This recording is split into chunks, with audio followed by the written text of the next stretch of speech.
We do have MnDOT here. They're going to talk specifically about the 169 project. For those of you guys who live around the area, I think we're all excited that the Highway 100 project is finishing up, but that leads to the start of another project, one that will cause some delays. So all we're trying to do is just provide you guys with as much information as we possibly can. So with that, I will introduce to you our speaker from MnDOT. His name is Andrew Latoya. He is the project manager for the 169 project specifically. He has a presentation he will take you guys through. It's about a 20-25 minute presentation. Then we'll have about 20 or 25 minutes for questions. With that, I will welcome Andrew and turn it over to him. Thank you all for coming and giving us an opportunity to update you on what is going to turn out to be a impact on your commute on 169. 169 project runs from Highway 62 to Highway 55. And as part of this work, there is going to be some bridge repair work, there's going to be bridge replacement, some pavement repair, and a couple of minor projects also included in this, including closing a ramp on 16th Street in St. Louis Park, and also adding acceleration and deceleration lanes by Cedar Lake Road. So throughout my presentation, I'll be hitting more into detail on what those projects might look like. The current schedule, we originally were planning on working on this project from November 1st of this year through November 1st of 2017, with all the work, including the other minor projects, done within that one-year season. But luckily enough, once we got a contractor on board, Ames Construction, that contract was just awarded, finalized today. In their proposal, they submitted to MnDOT to have the project run from January of 2017 to September, end of September of 2017. So that's about a 9-month closure. And again, we are only closing or shutting down a segment of 169, and that is the segment between Brain Road and 7th Street or Lincoln and 5th Street ramp exit of 169. We are proposing to allow at least one lane of traffic in either direction on 169 throughout the construction. Without traffic impacts, we propose to the contractor that they will not do any non-concurrent ramp closures. So meaning, if they're working on a ramp, the one before and after each area should and will remain open to allow people to get on and off the highway. Part of the work that is going to be involved in the general project is to replace the 9 Mile Creek Bridge. Back in 2010-11, during a bridge inspection, the picture on your left, on the left of the screen, we discovered that the columns that are supporting this bridge deck were experiencing sectional loss. The sectional loss was mainly caused by salt melt dripping directly onto these columns with our snow and ice removal operations. This triggered us to move the bridge replacement up 5 years. The original plan was to work on this bridge in 2021, but we moved it up to coincide with the pavement rehabilitation on the corridor that couldn't wait until 2021. And it also speaks to the reasoning behind how we came to propose getting this job done within a 1-year season. The big project that MnDOT will be working on is 35W. through in South Minneapolis to 94. That work is slated to start in 2018. The major traffic impacts are slated to happen in 2018, and that is proposed to be about a 4-year project. To get us ready for that work, we have been working on Highway 100 and Highway 494. Both those projects will be done by November of this year. They will also then support the traffic diversions of 169 due to the closure. So the official detours for our closure will be 494 and 100. So once 169 is done, then we have at least 3 routes that would help mitigate the impacts due to the work that is coming up in 2018 on 35W. This picture right here shows what we are proposing to replace the bridge with by 9 Mile Creek, and we are calling it a causeway, which is in essence it's a field-supported roadway. Different from a bridge, no piers or no columns. It's just fill and a roadway embankment on top of it. So that is the big project, the big part of the project that is involved in the entire 169 corridor. The other work that we are proposing is to lengthen the acceleration and deceleration lanes by Cedar Lake Road. One of the big pushes that were causing us to act were the current lanes causing some weaving issues. People are not picking up enough speed, or those who do, they're cutting quickly through oncoming traffic, and we're seeing this as a major safety issue. We have had about 24 crashes in this location. This project will then take use of the existing shoulder, turn that into a short third lane, and we are pushing out the guardrail and the curb and gutter to allow at least for a 4-foot shoulder. We believe by lengthening the acceleration lane and the deceleration lane in this area, we would be solving the weaving issues that we are seeing at this location. The other project within that we're also going to be doing is to close the ramp southbound 169 to 16th Street. Working with the city of St. Louis Park, we got consent to close this access. We were recording about 25 crashes in the last 4 or 5 years in this particular location. The biggest reasons were the short ramp distance from 394 to 16th Street. And similarly, people were coming from 16th Street coming on to 169. There isn't enough much distance for them to pick up enough speed to join mainline traffic. So some of that was the biggest causes of the crashes that we're experiencing out there.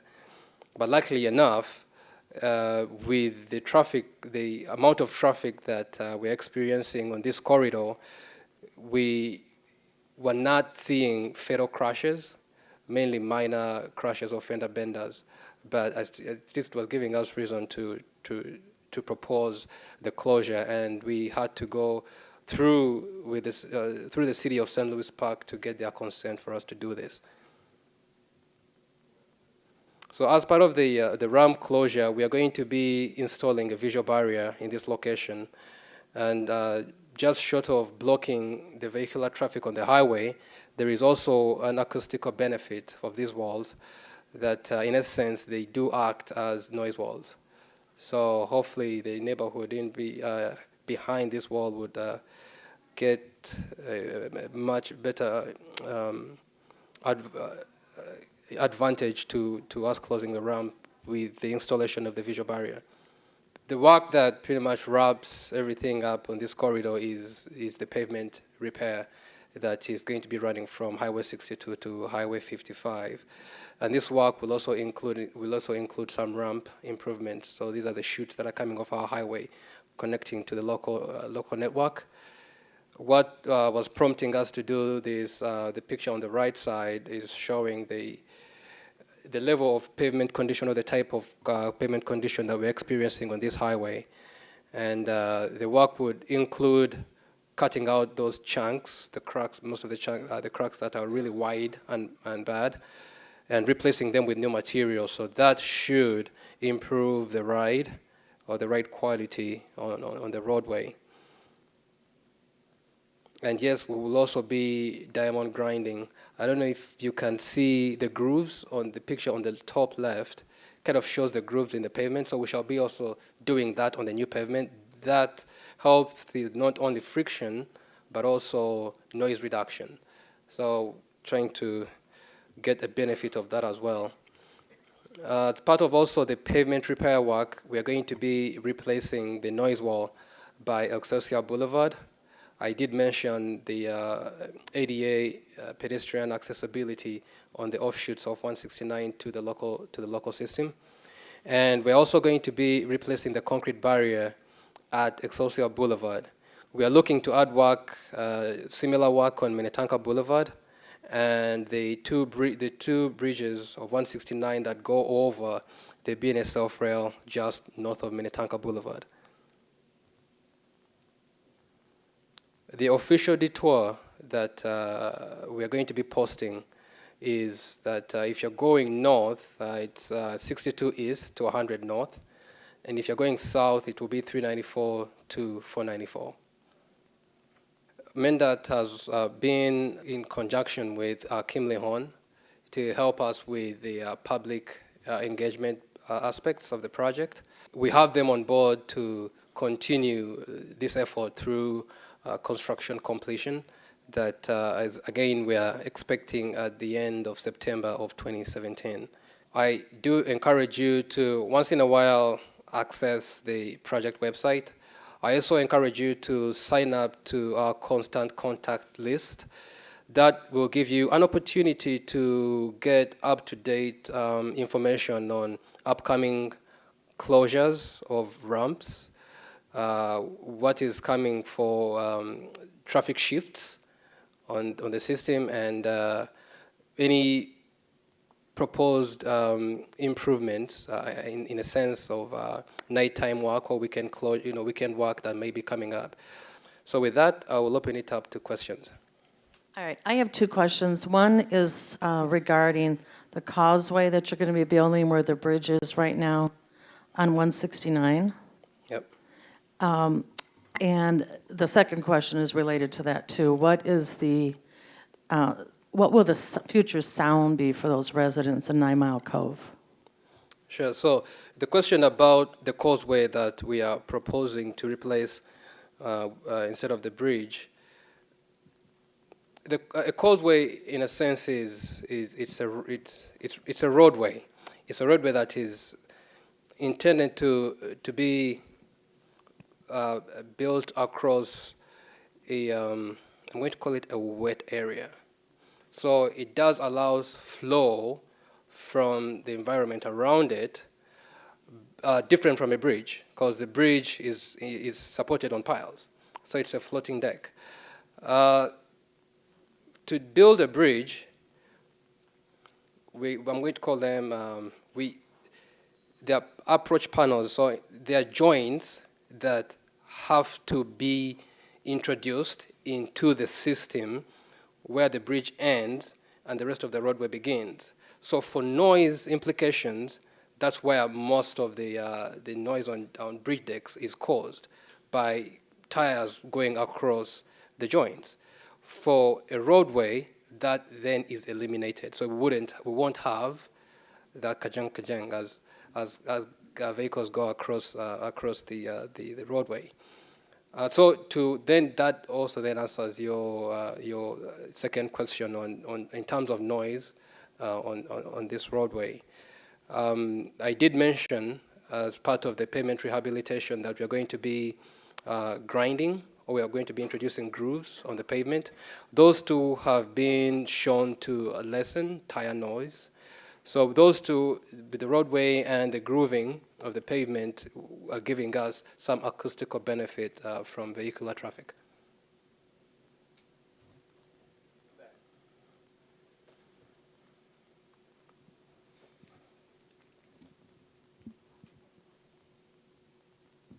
Hello, thank you for this meeting. I have 3 questions, and I hope I can remember all 3. It's late in the day. First of all, I'm wondering about, you talked about sound barriers. We are right off of the bridge there, and many neighbors have inquired about having a wall or some sort of sound barrier right next to that bridge on the, let's see, it would be the east side of 169. We came a tad late, but I saw you do one barrier, but I don't think it was in that area. Are there any plans for any barrier there? And then I think 9 Mile Cove is on the other side. They're further away, of course, so they might not be as impacted by the noise as the other side would be. So that's one question. And the second would be, because of the subsoil and the soggy, marshy area there, we have experienced when buses or trucks would be on the other side, in the east side of 169, in the little industrial area there. And if there were trucks and buses would be revving their, or just leaving their motors run, there would be, through this soggy subsoil, this clay, really marshy soil, a lot of vibration that I could feel in my home. It's almost like deep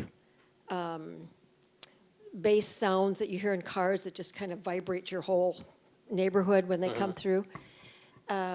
Basically, have they done any studies on that? And if this kind of vibration from the cars coming across that all the time would come through the soil and vibrate into the houses, that could be a very difficult kind of situation to live in. And then I don't know the impact on the structural integrity of the residences there as well.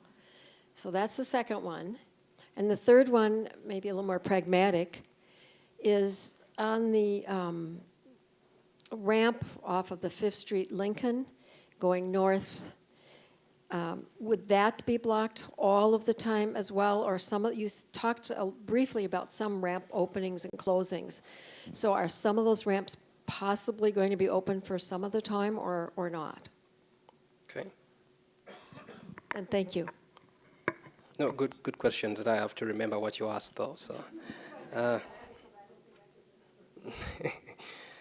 let's start from the last one. So, what we are proposing. So, your question is the ramps by 5th and Lincoln, going northbound. If those will remain open, the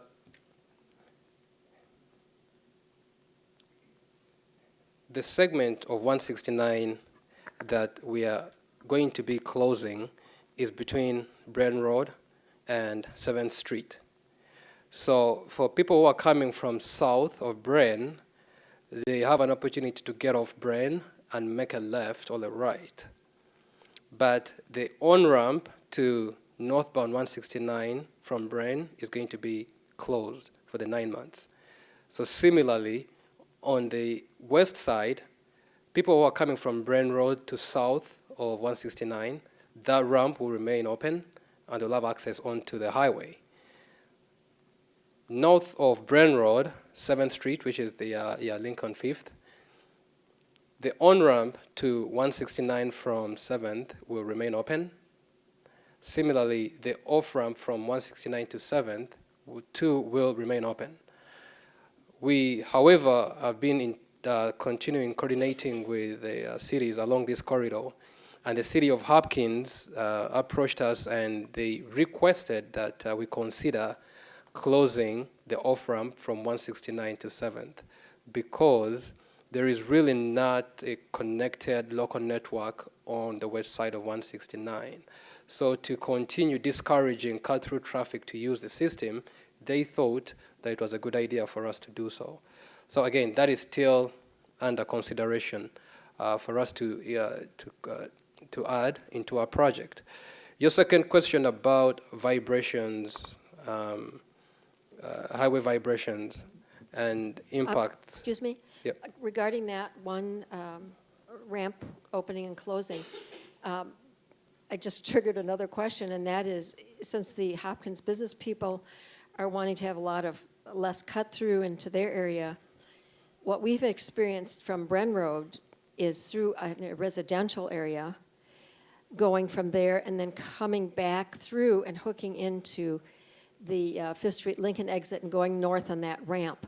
Okay. Would that continue then? And there would be lots of disruptions in that residential area then? So, right, so, yes, the question about, I have to repeat the question because the TV guys told me to talk. About cut-through traffic on, is it Malibu? Yeah, Malibu. So on the east side, the way the local network is set in this area, most of the accessibility is on the west side. That is where the commercial district is. That is why we also have Shady Oak Road, a county road that does have the capacity to take on the additional vehicular traffic. On the east side, Blake Road, Vernon, there are residential streets, and yes, Malibu is also another residential street. So the connectivity of the system is not as well defined as the one on the west side. Yes, do we expect people to still cut through? Probably they will. What kind of traffic could it be? Mostly, we are thinking residential traffic. For anyone that is using 169 to go to Minneapolis or further north to Plymouth or any northern suburbs, we don't think that cutting through the local network would be of benefit to them, because with the added capacity on Highway 100 and 494, and from the studies that we have been looking at, it is most of a time saving for them to use the alternate routes than staying behind or keeping stuck in traffic for people who are trying to access Brain to the Opus campus or United Health. So the intent is to try and discourage cut-through traffic. There is little we can do about the residential traffic, apart from we are considering using extra law enforcement. We are also considering putting their barricades and extra signage, which hopefully will deter cut-through traffic through the neighborhood. Right. It's a definite problem right now. I'm foreseeing that would be an even larger problem, especially with families in that area on those city streets. Right. Especially going north on Malibu at 4, 5 o'clock, they're cutting through now. It's just a steady stream going through there, and other streets that feed into that as well. Right. So it is a definite concern, and we are hearing, yes, the city representatives have clearly mentioned that to us. But between making it less attractive as a system and still allowing access for the residents, getting that sweet spot is going to be a challenge. Yes, it would be to solve Malibu. It would make sense to actually shut down the on-ramp onto 169. But to date, city representatives have not brought that up as an option. They still want to have the access open. So the more you do that, then you're keeping your network more attractive for past potential cut-through traffic. So there are details that we still have to go through. Excuse me, is it a city issue then that we're talking about here? It is. It's not a city issue. It's our issue. It's Okay. city and the Department of Transportation trying to figure out the best way Okay. we can minimize impacts on the local network. Okay, thank you. Yeah.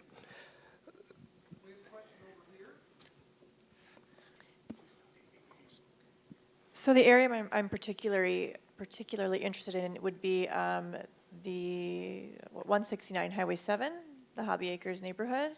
I'm wondering if there's any, or if there has been any consideration to replace that wall barrier around that area. You've mentioned Excelsior Boulevard, you've mentioned Minnetonka. Is there any opportunity within this project to improve upon the noise or sound barrier in that area?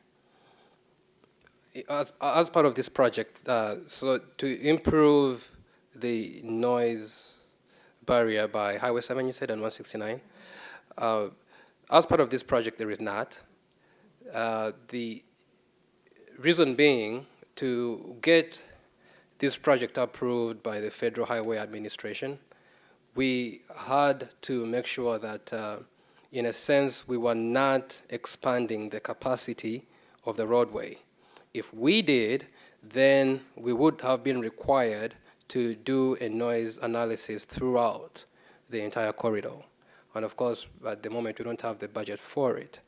The noise walls that are being replaced on this project are those walls that are directly impacted by the construction itself. So Excelsior Boulevard, for us to do the pavement repair work, and also I have a picture of the noise wall as it looks,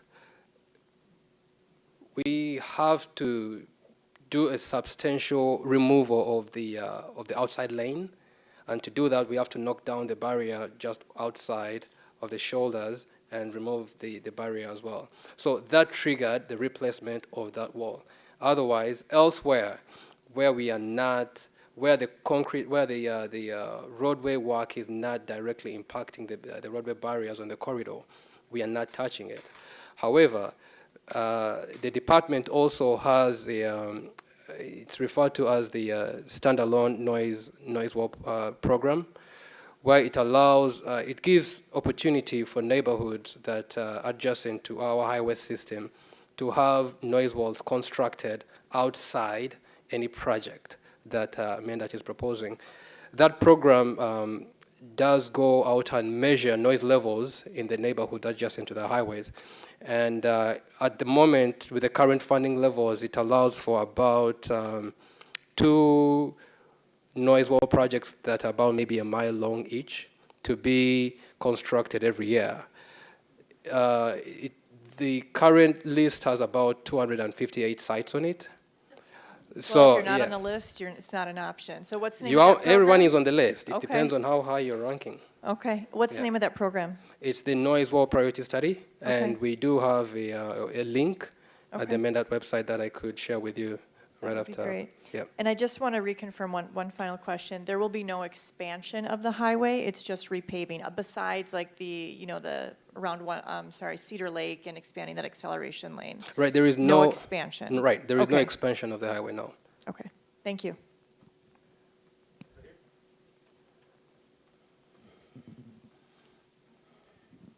Would you address the steps, if any, that you're going to take to minimize the increased traffic across the Bren Road Bridge from the Opus 2 development, mainly United Healthcare, that use Lincoln and Vernon to get over to Highway 100 or 50th or what have you?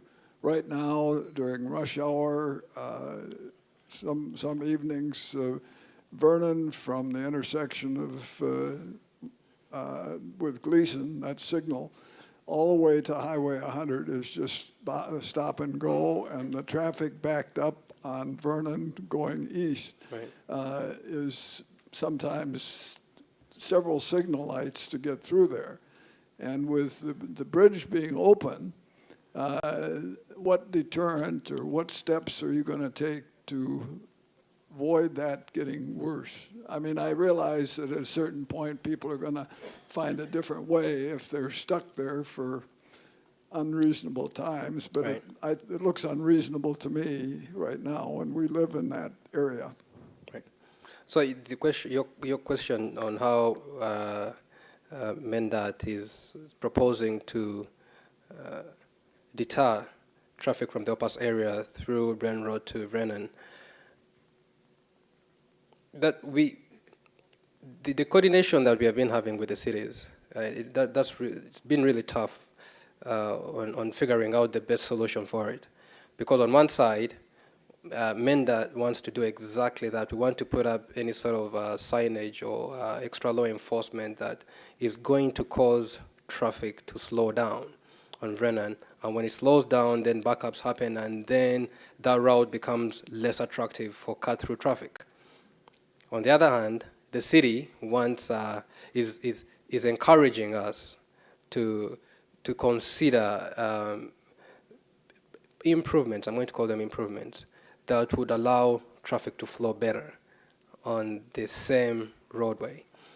So trying to get that middle ground on the best solution that minimizes impacts to the residents that are there, but also deters the traffic that is just cutting through, is something that we as a team, include MnDOT and the cities, have just committed to continue evaluating the situation through construction. And as need arises, we implement those strategies. And again, those strategies could be extra signage or extra law enforcement. There could be a signal retiming that can be done out there. So it's figuring out what the best tool is, and until construction begins and we start seeing how the traffic patterns settle down, it is still a discussion that is going to continue throughout construction. Well, both Lincoln, Vernon, and Vernon beyond the Gleason intersection are way over capacity in the evening almost every weekday. And so speeding up or slowing down, and speeding is a problem, particularly on Lincoln, isn't going to help those of us that live there and try to get in and out of our homes. So that's, I gather, you're just going to take a wait and see to figure out what you need to do to. At the moment, that is our plan. Let's see how we can best handle the situation, because pre-action or preemptive action might instead make that route again very attractive for the same people that we are trying to keep out. Not doing anything also is worrying, because to the same concerns that you have raised. So in the end, what we are moving forward with is it's a toolbox of strategies that can be implemented in a short period of time when the need arises, to help mitigate any issues that we are seeing out there on the system. So we are continuing, and we're encouraging not even just the cities but also the public to continue providing us comments. We are working with the cities to determine what the best solution is to help with the traffic implications that this project is going to cause. One last question in regard to what you just said. Residents of Edina that are impacted, should we be communicating our concerns and suggestions to the city or to MnDOT or both? I would say... And traffic, I think it's going to get worse. We went through the bridge replacement and it got very bad, and I think it's going to get worse than it is right now. But what's our communication process to be most effective? Sure. So again, your question on the best way to communicate, whether MnDOT or the city, I would encourage you to do either, or whatever works best for you. Reason being is that throughout the construction, the way we have written this contract with Ames Construction is that we intend to have the DOT, Ames Construction, and city representatives along the corridor to continually create a plan for the traffic mitigation that is needed to help with not only just diverting traffic, but any other issues, safety issues or safety concerns that might arise. So any way you can reach out to us, please do. And if it means the city, or if it means directly to me, or to through the project website, I encourage you to do so. Thank you. Yeah. I have another question for you. Maybe I apologize if I missed this earlier, but Ames Construction, are they a local company? They are a local company. Okay, great. Yeah. So they understand our highways. And then second of all, you kind of answered my question for this gentleman regarding the residents in Edina. So we would be doing the same thing with our city council in Hopkins. But who will be responsible for signage in residential areas? And also, will you, MnDOT or the cities, consider additional police officers for directional traffic? So the question about I'm going to generalize it, who will be responsible for traffic mitigation? It's going to be a combination of both. The way we have written our contract again is, short of putting a specific number of this is how many signs we need out there, we wrote it allowing for change. Like, go out there and put what you feel is needed. However, our level of influence is also limited. So we need the cooperation of the cities to help us expand that out, including extra law enforcement. As a DOT, we use highway patrol. Going to the local system, we'll need city police departments to help us with that. So it is continuing going to be a coordination, a cooperation effort between all the agencies involved. Hi, I had a question about further north on 169 with the 16th Street ramp closure. Yep. So you're planning on removing the ramps for the southbound on 169, but what about the northbound side of it where there's an exit there onto that side of 16th Street, and it's about the same with acceleration and deceleration into and out of that neighborhood? Sure. So the question one is why we are not closing the northbound access to 16th Street. About 2010, 2011 timeframe, the department approached the city of St. Louis Park to close that access fast, and the city did not give us consent to do so. We came back, and with closing the opposite side, and we did get consent for us to do that. So once we had consent, then we brought it into the entire highway improvements that we are proposing. So the way, by statute, if there is an existing safety issue, referring more to fatal or severe crashes, then the DOT would be obligated to correct that safety concern, including closing the ramp without acquiring consent from City Council. But as we speak today, very similar crash history, I would say, between the west side and the east side. But there are still minor crashes, fender benders, not raising to the level of fatality or safety that would prompt us to go and close the access without acquiring consent.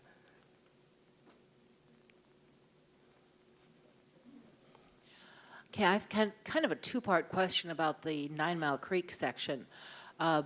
In two areas, you've got the 9 Mile Creek that goes on 169, and there's also 9 Mile Creek down in France in Bloomington, and they are kind of related in this question.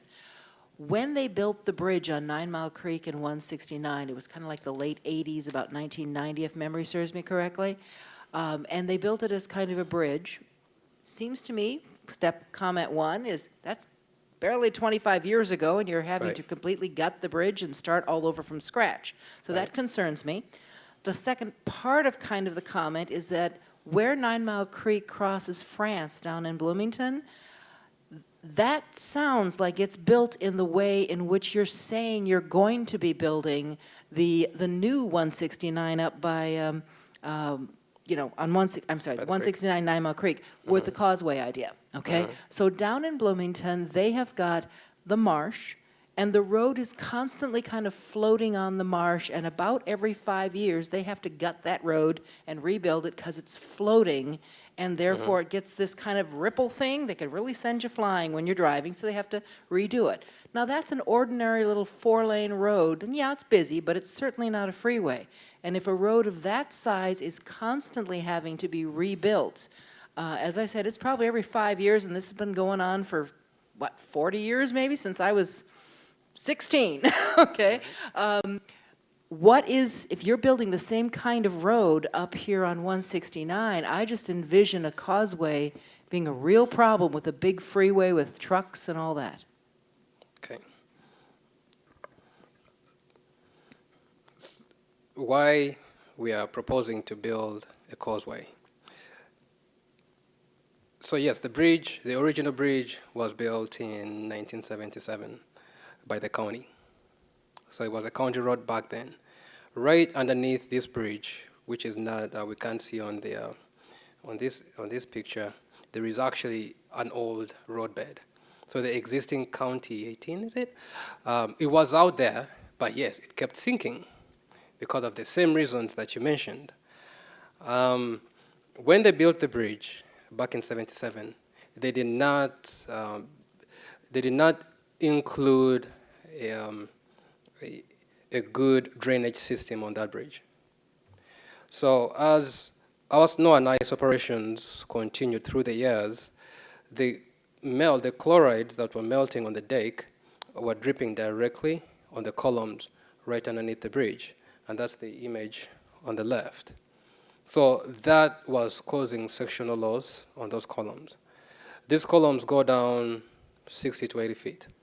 We don't know what else is underneath the 60, 80 feet. Back in 2012, the DOT exposed 20 to 30 feet of these columns, and they did some repair work, so they just filled up the concrete again. But below that, again, we do not know what lies down there. So that prompted us to go ahead and do the bridge replacement. What is now different with our bridge is that the causeway, in a sense, yes, it's a roadway that is supported by fill. The difference with what you referred to on France Avenue is, in a sense, we are lowering these columns, similar columns actually, to the bridge, but we are lowering them down 30, an extra, I would say from existing ground level, we are lowering them down 50 feet to 30 feet. Then building a platform that is going to be supporting fill material all the way to the top.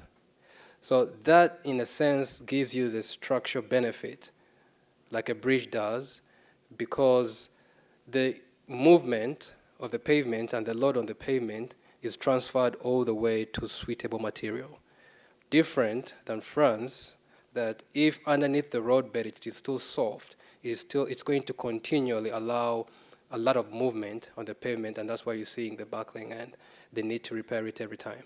So for our highway, we are building, in a sense, a bridge that is supported way down and filling up everything else on top with soil and building our deck on top of that.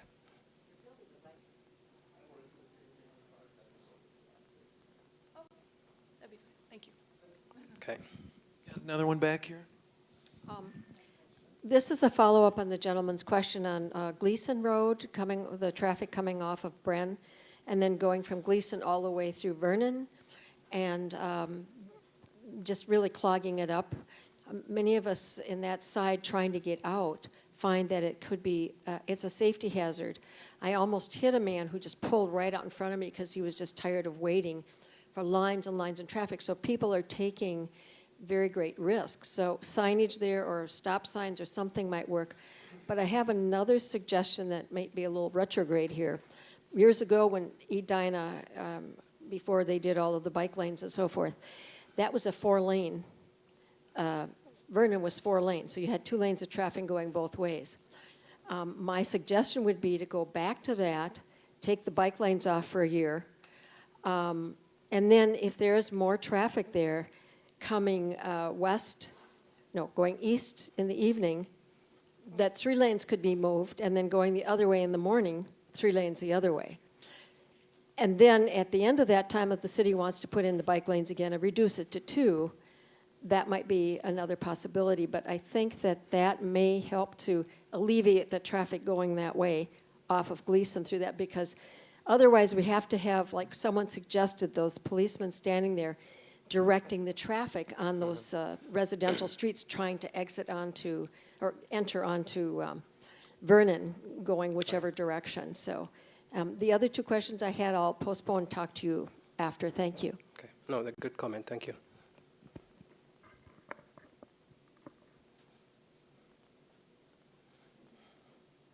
All right, going back to the north side was the 16th Street exit, and I guess I have a comment and a question, I guess. So, you know, I'm a little challenged with the not closing the 16th Street exit going northbound. And if anybody on the city council lived in that neighborhood, they understand that during rush hour, there's a constant flow of people that cut through that get off on that exit, head down to the like the Toyota, Audi dealership to bypass the 394 backup, right? And they're blowing through stop signs, and it's during rush hour. It's a horrible problem. So that's an issue I've got, but that's probably more with St. Louis Park than it is with MnDOT.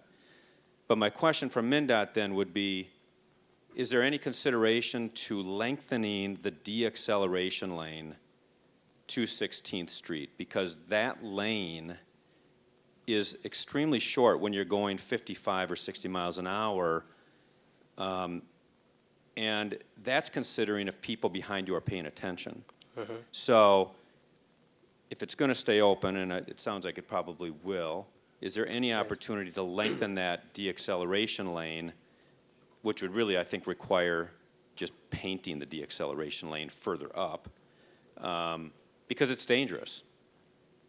Right. Okay. So, so the question about extending the deceleration lane to 16th Street, currently that wasn't looked at as part of this project, and it goes to there is that sweet spot of how long a deceleration lane should be. Beyond 300, 500 feet, people start considering it as a third lane. So they're joining that lane, people are exiting, yet they are thinking they're actually going all the way to 394. So that is more of a safety issue on how long that lane could be, and I don't know what the current length is, but that's kind of mentioning the decisions that we go through to determine how we do improvements on the system. So I'll have to check on what the current length is, but I think it's already at the maximum because we know it's a very busy ramp. All right, we've got a question right here. The bridge, or under the bridge, I assume you're going to put big culverts because 9 Mile Creek goes under, and that's also a flood zone. Yes. So I am assuming you are working with the watershed district on the flowage under the bridge in case we get a big, heavy rain. Correct. And then second question is from 5th Street getting on 169 going south, is that entrance or that ramp going to be improved? Because right now it's a real short ramp to merge onto 169 going south. Yeah, Thank you. The first question about hydrology is more related to how water is and flood is going to be handled underneath the causeway. If you look closely on this rendering, it shows a bunch of holes in the causeway, and those we are referring to them as flood control culverts. Of course, the intent is making sure that the existing hydrology that is out there continues through when we finish our project. Yes, we did get, we were working with both the 9 Mile Creek Watershed District and the Federal Highway Administration. We were also working with the Army Corps of Engineers to get our project approved. To determine the ultimate design for this roadway, we considered flood events caused from a 1-year, a 2-year, a 5-year, a 10-year, a 25 years, 50 years, and a 100-year storm event. We had to make sure that the flood elevations, both upstream and downstream of our project did not change. So once we met that criteria, the approvals from the Army Corps of Engineers, the Watershed District, and the Federal Highway Administration came through. Now I forget your second question. The entrance ramps, yes. So the entrance ramp from 5th going down southbound to 169, it is going to be improved. Concern is it's going to be too long. So people may still be using it as a third lane because it's going to be way too long. What this roadway, the structure that we are replacing is about 3,000 feet between 7th or 5th and Lincoln to Bryan Road. And that is how much room you're going to have to merge onto the adjacent lanes. So yes, the ramp is going to be there, but there might be some sort of restrictions that we have to include so that people coming southbound from north of 55 don't use it at the third lane.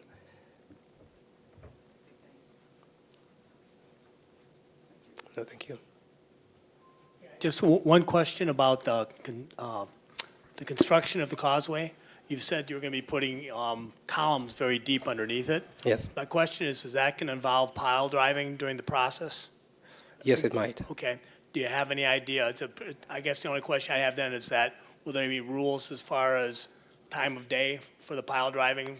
Since Yes, I live there right is. Okay. Yeah. So it'd be dusk to dawn or something like that? Right. So, so the question about the pile driving, the Department of Transportation has construction noise guidelines, and we don't do pile driving at night. And trying to be good neighbors to the cities, we also try to meet their, I think their noise ordinances, and most of the cities along the corridor do have noise ordinances. I believe in the summertime they go up to 9 p.m., but it could be earlier. So yes, we intend to meet those ordinances as well.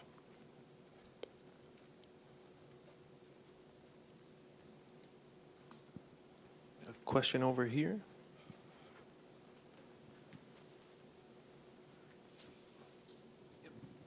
Thank you so much for this meeting. Appreciate it. Looking at the bridge picture there, I'm not sure if I'm understanding what the dimension of those openings are underneath the fill part. I walk in that area a lot over the years, and there's a lot of wildlife there. Are those large enough so deer and other animals will be able to go back and forth? So the question about the size of openings underneath our structure, the causeway. The smaller openings, if you can see them, they're going to be at least 9 feet wide. And that was a magic number that we used to make sure that federal guidelines, if you go over 10, then you have to you have to create bridge numbers for each of the openings. So we made them 9. The big one that you're seeing in the middle is actually a pedestrian tunnel that we're going to be including in this project. The top width is 10 feet. The width is 10, and the opening itself, the gap is 14 feet wide. So plenty of room for wildlife to go through.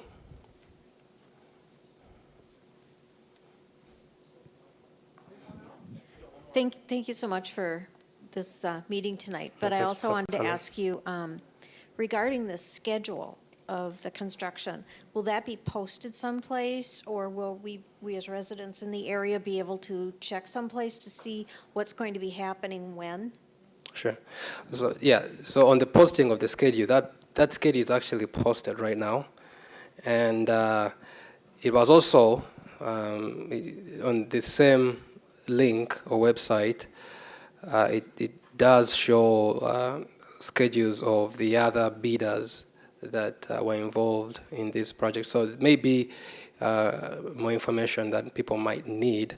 But once we go into the weeds with Ames Construction to now define what they are planning to do and when, yes, that information will be posted on the website. And again, I do encourage everyone here and to put the word out there, sign up to our constant contacts. Those updates, they will be coming on your emails, and you will get to know what ramp is closing when. You'll get to know what traffic shift is happening. That will be real time information, probably versus a schedule that is posted that keeps changing. So.